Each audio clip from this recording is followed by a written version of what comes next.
So in this video, I want to tell you everything that you think you may have wanted to know about a crowd. And in doing so, I'm going to share quite a bit of words with you or terminology. So I'm going to open up the whiteboard here so that I can share some of these words with you.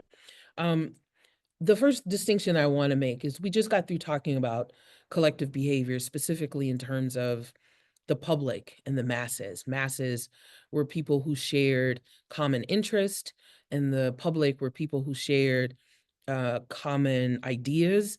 And one of the things that I said specifically is that they don't have to be in close proximity with one another. If I'm talking about a crowd, I am talking about people in close proximity. And one of the first things that I want to point out to you is that when I'm talking about a crowd, you might remember when we were talking about groups that I made a distinction about something that was a non-group. We said that groups had to have two things. They had to interact with some frequency, and that they had to share a sense that their identity was a part of that group. And we said one of those non-groups was an aggregate. And I said, well, another word for that is a crowd.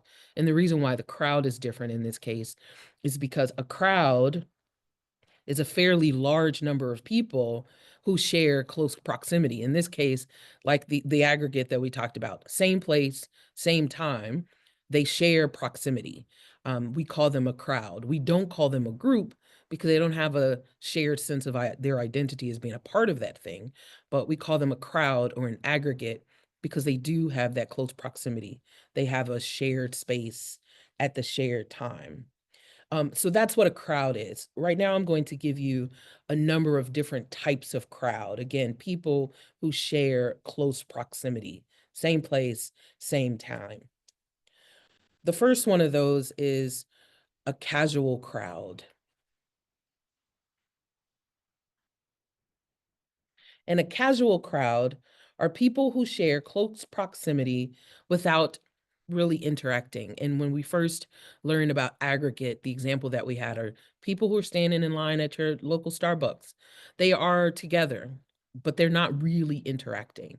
And if they haven't interactions, it's kind of, one and done and it's gone. They're not close friends just because they're standing in the same place at the same time.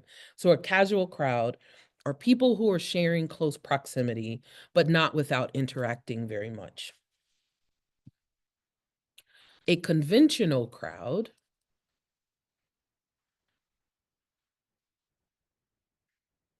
are people who come together for a regularly scheduled event. Think about people who showed up to church for service at a particular time, or people who showed up to a lecture that was happening, or panel discussion that was happening, or presentation that was happening. There is an event, it is scheduled, and that's why those people are at the same place at the same time. They didn't happen on the, happen to be in Starbucks in line at the same time. They showed up because the event was supposed to start, for instance, at a certain time. So think about when you go to a conference or a convention, then you become a conventional crowd. An expressive crowd, if you think of the word expressive, those are crowds who share an opportunity to express their emotions. So people who come together for an event like a funeral or a wedding or a football game, there's a specific something that's going to grab their attention, but they are expected to participate, or they showed up to participate for those expressive purposes. And remember, we were talking about the distinction between expressive and instrumental. Expressive usually refers to emotions. So I'm coming here and we are sort of sharing in this experience, not just because we showed up at the same time for a particular event, but there's something expressive and emotional about our participation in this event, our participation with the thing that is happening in front of us, the funeral or the football game. One of these names is a spontaneous crowd. A spontaneous crowd is a large group of people who gather together in some spontaneous activity that lasts for a limited or short amount of time. And I think this one is a bit misleading because sometimes what we call this spontaneous crowd is a flash mob. And if you know anything about flash mobs come together and appear to be spontaneous.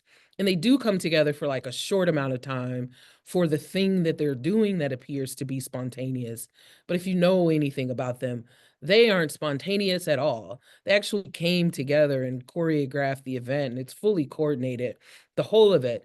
But the performance that they put on, for instance, the moment while the flash mob is doing their thing, they are a spontaneous crowd.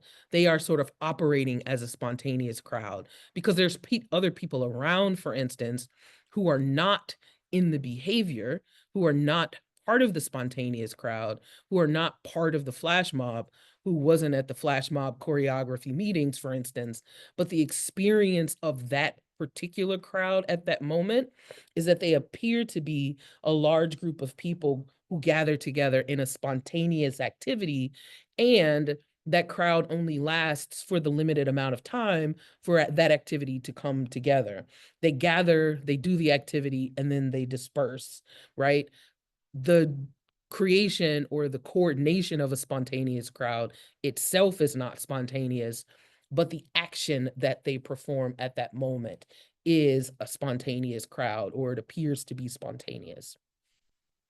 Another example or type of crowd is an active crowd.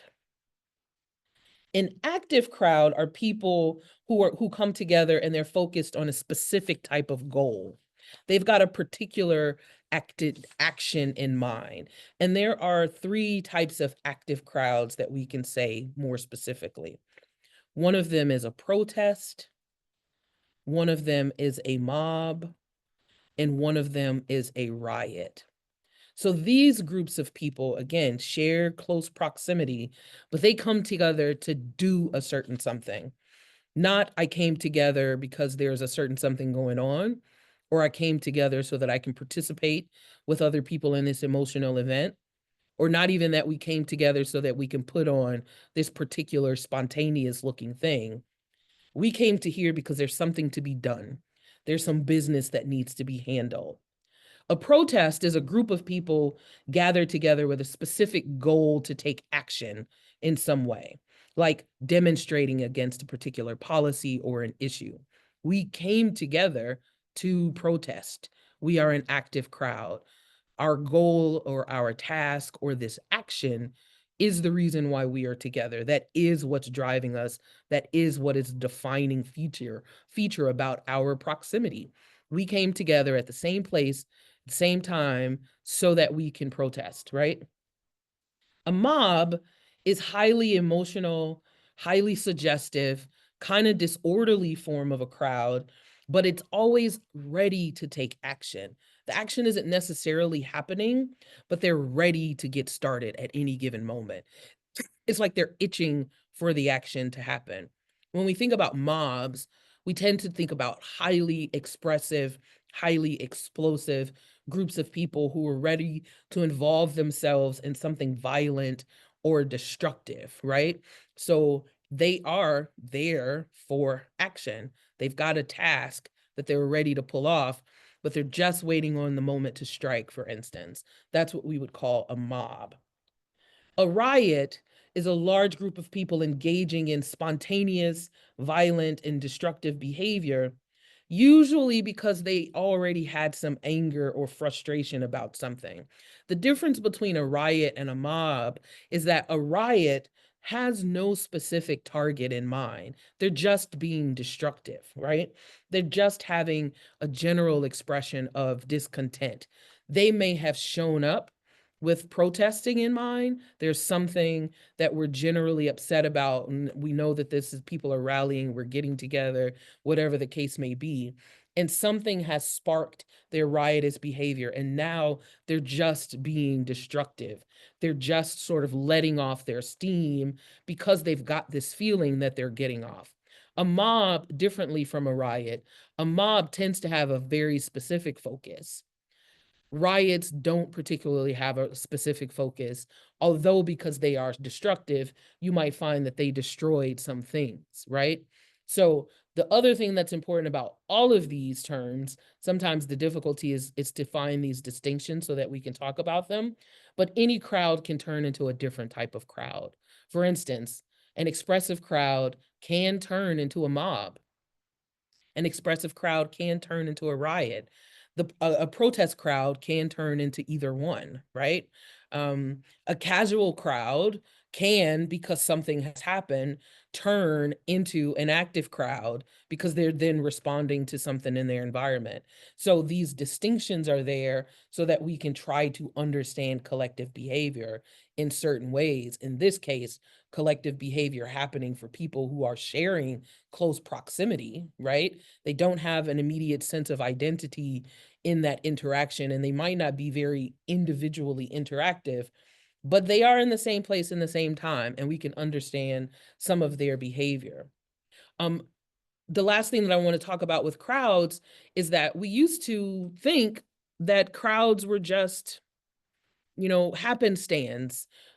We used to think that crowds were relatively irrational, but the fact that we came up with this whole understanding over time of different types of crowds, one of the things that we can talk about are some of the theories that we understand about crowds. We used to think that they're very irrationally, sometimes this, sometimes that, sometimes protests turn into mob behavior, and I don't know when protests are going to turn into mob behavior, but we know a lot better about that. And so I want to talk about a number of theories of what we understand about crowds. One of them is the contagion theory. And the contagion theory is kind of like what it sounds when you think about a virus, something that is a contagion. Think about infection. And in this case, we're talking about sort of the influence. In a contagion theory, what we imagine is that people lose their sort of individual identity. They sort of let go of what their individual statuses and roles are, for instance, and they get caught up in the ability to act as the crowd does. So if you're at a concert, for instance, you're in an expressive crowd and the expression is generally sort of applause and that's fun and yay, and everybody is doing what we're doing. If at some point that crowd gets a little bit more rowdy, you might stop being as conservative as you are and doing the clapping and the yelling and, rah rah for the performer. And you might decide to get a little bit rowdy too, because something about the influence of that crowd has sort of started to spread like a virus. And so we think that sometimes crowd behavior, maybe even the ways that one crowd type of behavior changes into a different types of crowd, because there's been some kind of influence or contagion that sort of directs the behavior of that crowd. Another theory is what we consider to be a matter of convergence. And the idea is that crowds will act based on the people who are in them because like-minded people tend to gather together in the first place. In other words, I'm going to tend to get people in the protests going to tend to be people who have the same political ideas, right? Your protest tends to be um, consisting of people of the same public. They have the same idea in the first place. That's why they're together. And if they generally hold some of the same ideas, they're generally like-minded, then there's generally going to be other characteristics about them that are similar. And so that's how they came together in the first place. And one of the things that's really important about the convergence theory is that it really counters this idea before that crowds sort of came together in these irrational ways. What we're doing is sort of challenging that idea and say that no, they come together because they're like-minded in the first place. And it even challenges this idea of a contagion, as if people in a crowd are sort of passive and able to just be influenced by whatever sort of happened around them. No, they're not very passive. They showed up because they were probably of the like mind in the first place. They're not weak enough to just be sort of influenced by everything that happened in that way. And we're simply thinking then that it's the like-mindedness of them that might shift that behavior one way or the other, not because something has sort of infected them and sort of shifted their behavior. Another theory, and I think that your book talks about this one, is the emergent norm theory. And in this case, I want you to think of the word emerge and norm. Um, Again, we used to think that crowds were kind of irrational, and in that case, we assume that there are no norms that are existing in crowd behavior. The emergent norm theory challenges this idea by suggesting that there isn't a lack of norms in crowds. It's just that those norms might be shifting based on what's happening around them. Those norms are shifting in response to external factors, right? So it's the way that if you were at a concert, for instance, and again, like you were at a concert and you were clapping and yelling just like everybody else did, and then something happened and changed it into a way more rowdier concert. Well, when you go back and tell your friends who weren't there, you might say things like, well, you had to be there to understand, right? What was normal changed to be a different kind of normal, and it became a new kind of normal because something happened and the crowd responded to it. So now this is our new norm, right?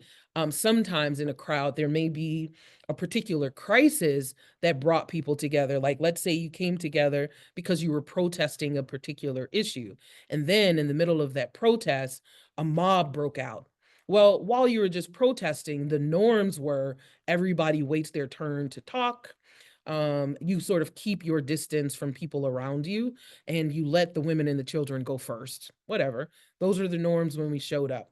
Well, something happened and a mob broke out over here, and now everything is rioting. Everybody is rioting around here. So now the new norm is I'm not waiting my turn. I'm running ahead. I might knock you out of the way. And although I may not be women and children, I'm going now. The point is that now we've got a new normal because it's responding to something that has happened in that crowd space. Again, crowds are not passive people that just happen to be in the same place at the same time. So we're challenging still that idea that crowds was just irrational behavior.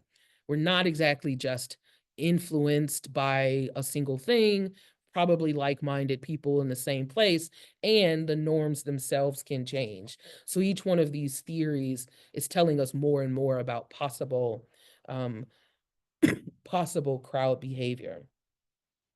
Your book definitely talks about one called a value added theory.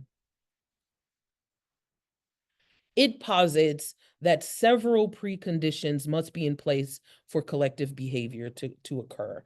And your book gives you multiple ways that happens. And I'll read them for you.